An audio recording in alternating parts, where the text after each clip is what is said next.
High school में। मैं ऊपर बता चुका हूँ कि ब्याह के समय में हाई स्कूल में पढ़ता था। उस समय हम तीनों भाई एक ही स्कूल में पढ़ते थे। जेठे भाई ऊपर के दर्जे में थे और जिन भाई के ब्याह के साथ मेरा ब्याह हुआ था वे मुझसे एक दर्जा आगे थे। ब्याह का परिणाम यह हुआ कि हम दो भाइयों का एक वर्ष बेकार गया। मेरे भाई के लिए तो परिणाम इससे भी बुरा रहा। ब्याह के बाद वे स्कूल में पढ़ ही ना सके।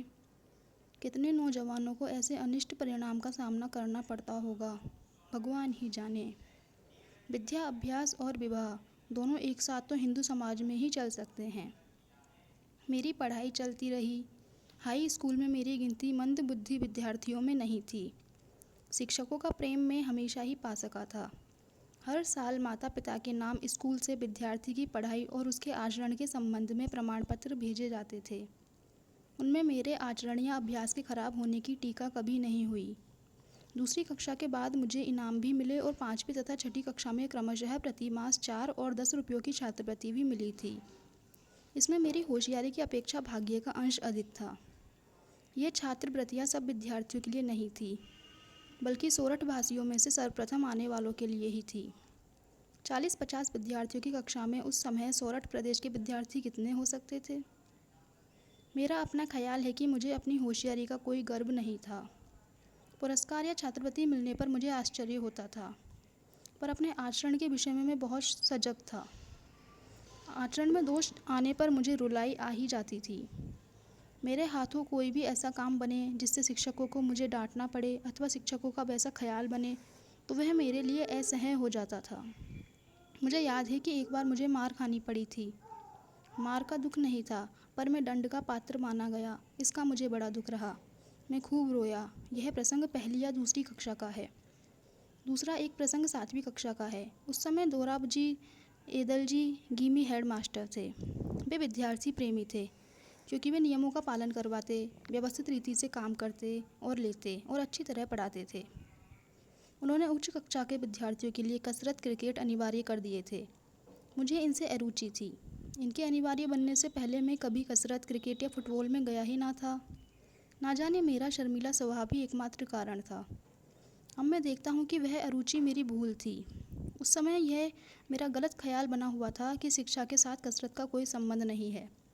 बाद में मैं समझा कि विद्याभ्यास में व्यायाम का अर्थात शारीरिक शिक्षा का मानसिक शिक्षा के समान ही स्थान होना चाहिए। फिर भी मुझे कहना चाहिए कि कसरत में ना जाने मुझे नुकसान नहीं हुआ।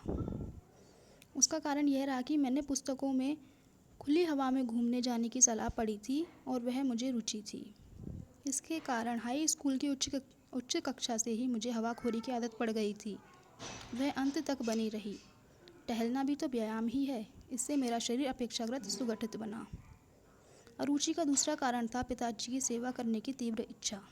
स्कूल से छुट्टी होते ही मैं सीधा घर पहुंचता और सेवा में लग जाता।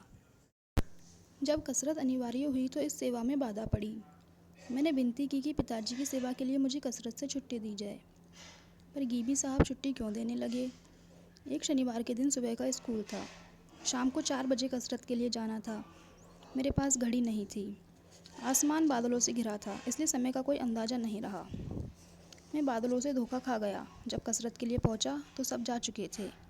दूसरे दिन गीमी साहब ने हाजिरी देखी तो मैं गैर हाजिर पाया गया। मुझसे कारण पूछा गया। मैंने सही कारण बता दिया। उन्होंने उसे सच नहीं माना और मुझ पर 1 या 2 आने, ठीक रकम का स्मरण नहीं है, का जुर्माना किया। मैं झूठा ठहरा। मुझे दुख हुआ बहुत। कैसे सिद्ध करूं कि मैं झूठा नहीं हूं? कोई उपाय ना रहा।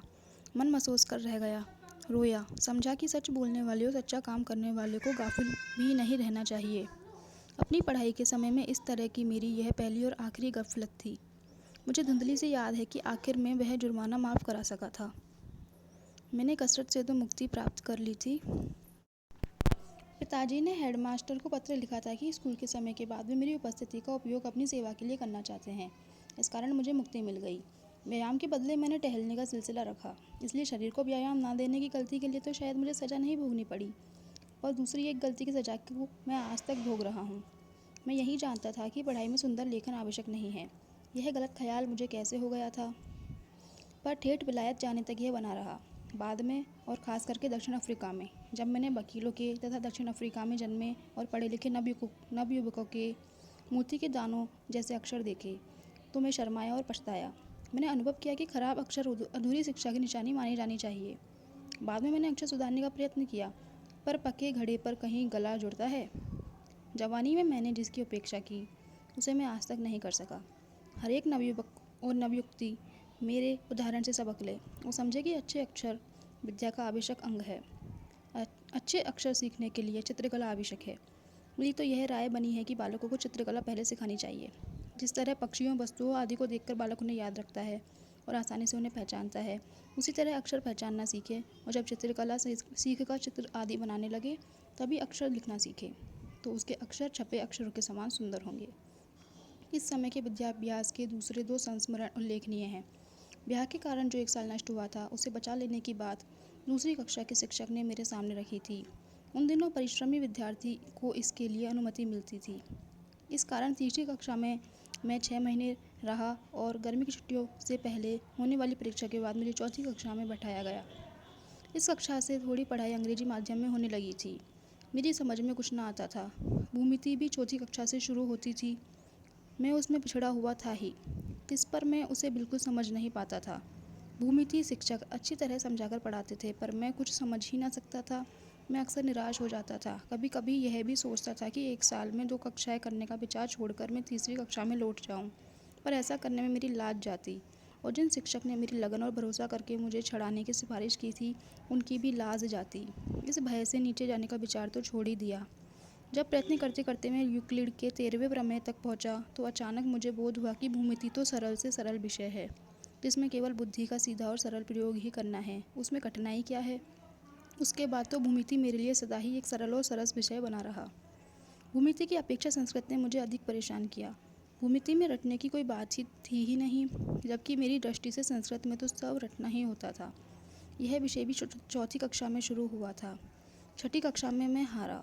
संस्कृत शिक्षक बहुत कड़े मिजाज के थे। विद्यार्थियों को अधिक सिखाने का लोभ रखते थे। संस्कृत वर्ग और फारसी वर्ग के बीच एक प्रकार की होड़ रहती थी। फारसी सिखाने वाले मौलवी नरम मिजाज के थे। विद्यार्थी आपस में बातें करते थे कि फारसी तो बहुत आसान है और फारसी शिक्षक बहुत भले हैं। विद्यार्थी जितना काम करते हैं उतने से बेसंतोष कर लेते हैं। मैं भी आसान होने की बात सुनकर ललचाया और एक दिन फारसी के वर्ग में जाकर बैठा। संस्कृत शिक्षक को दुख हुआ। उन्होंने मुझे बुलाया और कहा, ये तो समझ कि तू किनका लड़का है। क्या तू अपने धर्म की भाषा नहीं सीखेगा? तुझे जो कठिनाई हो सो मुझे बता। मैं तो सब विद्यार्थियों को बढ़िया संस्कृत सिखाना चाहता हूँ। आगे चलकर उसमें रस की घूंट पीने को मिलेंगे। तुझे यूँ हारना नहीं चाहिए। तू फिर से मेरे वर्ग में बैठ। मैं शर्माया। शिक्षक के प्रेम की अवगणना ना कर सका। आज मेरी आत्मा कृष्ण शंकर मास्टर को उपकार मानती है, क्योंकि जितनी संस्कृत में उस समय सीखा उतनी भी ना सीखा होता तो आज संस्कृत शास्त्रों में मैं जितना रस ले सकता हूँ उतना ना ले पाता। मुझे तो इस बात का पश्चाताप होता है कि मैं संस्कृत अधिक ना सीख सका, क्योंकि बाद में मैं समझ सका कि किसी भी हिंदू बालक को संस्कृत का अच्छा अभ्यास किए बिना रहना ही नहीं चाहिए। अब तो मैं यह मानता हूँ कि भारतवर्ष की उच्च शिक्षा के पाठ्यक्रम में मातृभाषा के अतिरिक्त राष्ट्रभाषा हिंदी, संस्कृत, फारसी, अरबी और अंग्रेजी का स्थान होना चाहिए। भाषाओं की इस संख्या से किसी को डरना नहीं चाहिए। भाषा पद्धति पूर्ण सिखाई जाए और सभी विषयों को अंग्रेजी के माध्यम से सीखने सोचने का बोझ हम पर ना हो तो ऊपर की भाषाएं सीखना सिर्फ बोझ रूप ना होगा, बल्कि उनमें बहुत ही आनंद आएगा। और जो व्यक्ति एक भाषा को शास्त्रीय पद्धति से सीख लेता है उसके लिए दूसरी का ज्ञान सुलभ हो जाता है। असल में तो हिंदी, गुजराती, संस्कृत एक भाषा मानी जा सकती है। इसी तरह फारसी और अरबी एक मानी जाए। यद्यपि फारसी संस्कृत से मिलती जुलती है और अरबी का हिब्रू से मेल है, फिर भी दोनों का विकास इस्लाम के प्रकट होने के बाद हुआ है, इसलिए दोनों के बीच निकट संबंध है।